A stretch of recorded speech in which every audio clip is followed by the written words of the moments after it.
on arrive techniquement à 90% de flocons. D'accord? Mais on peut arriver aussi au-delà. Le triage est beaucoup plus long, bien sûr. Il y a moins de rendement, donc c'est beaucoup plus cher. Mais on peut, selon les normes européennes, on peut rajouter un pourcentage de fibres de duvet avec les flocons. Ce qui fait que quand on approche 90% de flocons, si on rajoute le pourcentage de fibres, on dépasse largement les 90%, donc entre 90 et 95.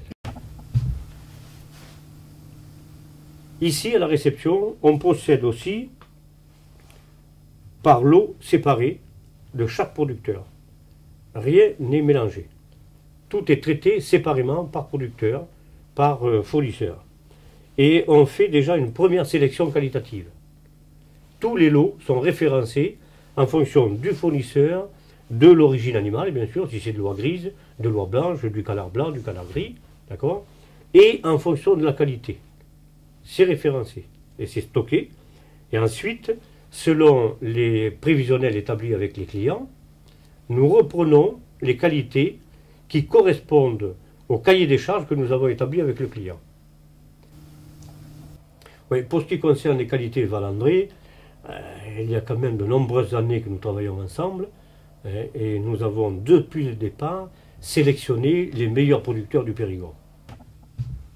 Pour Valandré, et aussi bien pour nous d'ailleurs, et pour Valandré et pour ces alpinistes, ou les gens qui font les expéditions polaires, nous avons, je dirais même, le devoir de sélectionner les meilleures qualités pour ces gens-là.